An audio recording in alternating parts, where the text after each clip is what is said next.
Hello and welcome. This is Dr. Haider.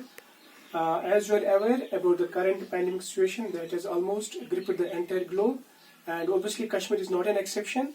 As a result of this, the students are not able to attend their classes.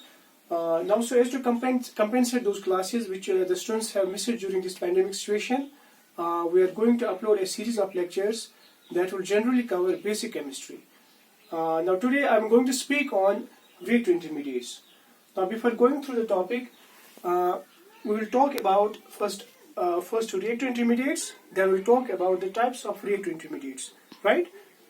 Now suppose if we have a very simple reaction, suppose if we have A plus B to give C plus D. Now this is a very simple reaction.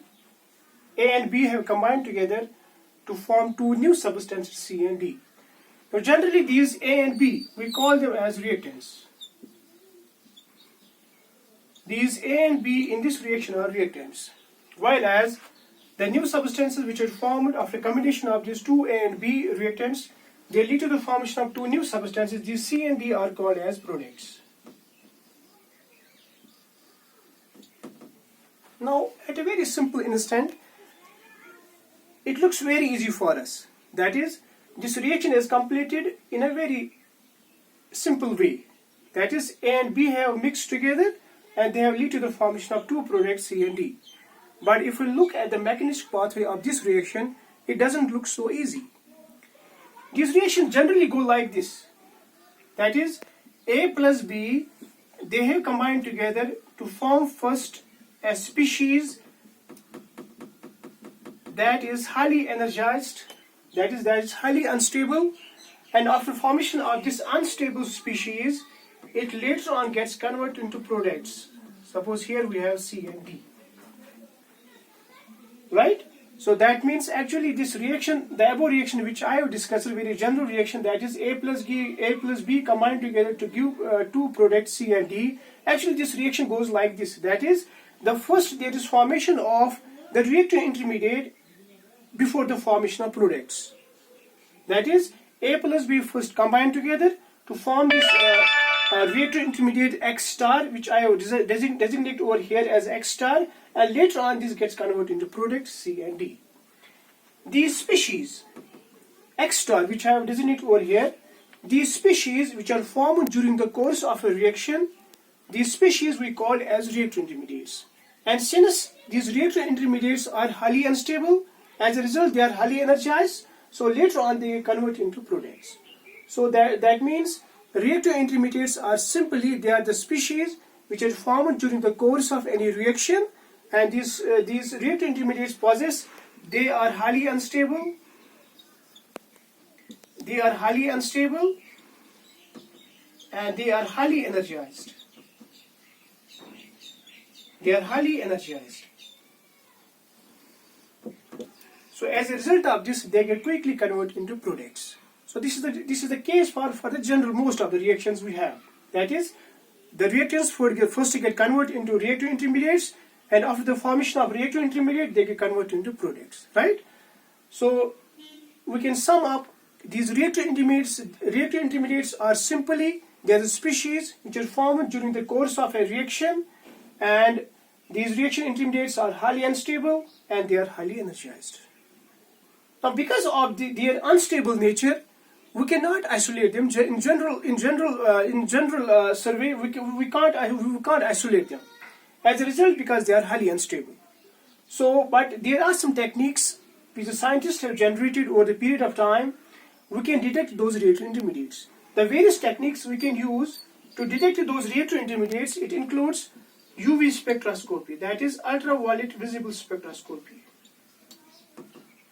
The second technique we can use NMR spectroscopy, that is nuclear magnetic resonance. Moreover, we can use ESR technique, that is electron spin resonance, and moreover we can use Raman spectroscopy. These are the general techniques by virtue of which we can detect those reactor intermediates. So these reactor intermediates, they are simply the species which is formed during the course of reaction, and these reactant intermediates are highly unstable, they are highly energized, and which finally get converted into products.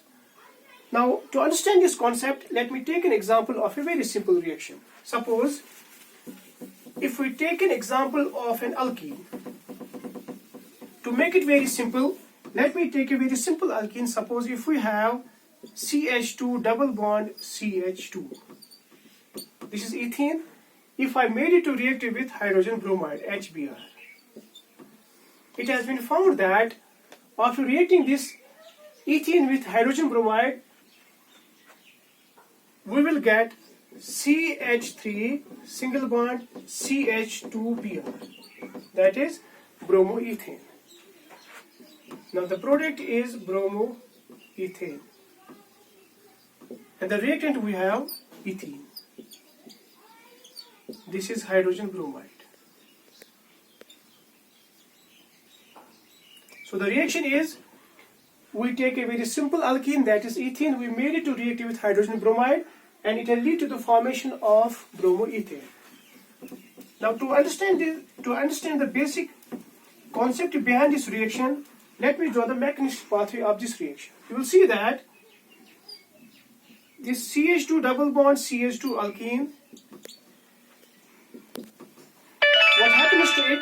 First of all, there is cleavage of bond between hydrogen and bromine. Since bromine is more electronegative than hydrogen, this bonding pair between hydrogen and bromine, this will go to bromine. Since it is more electronegative, there will occur heterolytic cleavage. As a result of this, we will get H plus ion plus Br negative ion. This is the first step. The first step is the cleavage, heterolytic cleavage of hydrogen bromide to generate proton and bromide ion, right? Now after this formation of this H plus ion, since in ethene we have the electron rich site over here, double bond between these two carbons, so this pi electron will pick up this proton. As a result of this, it will add to one of the carbon.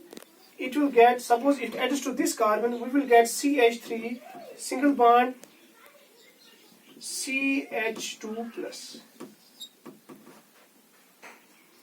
Now one of the carbon will become electron deficient. Since this pi electron, a pair of pi electron will be used to form the bond between carbon and this proton. So another carbon will be devoid of its shared electron. As a result of this, it will acquire positive charge. So the final step will be attack of Br negative ion. Since this carbon is electron deficient, so this electron rich species Br negative will attack this carbon bearing positive charge, and we will finally end up with this product CH3 CH2Br. Now this is our product.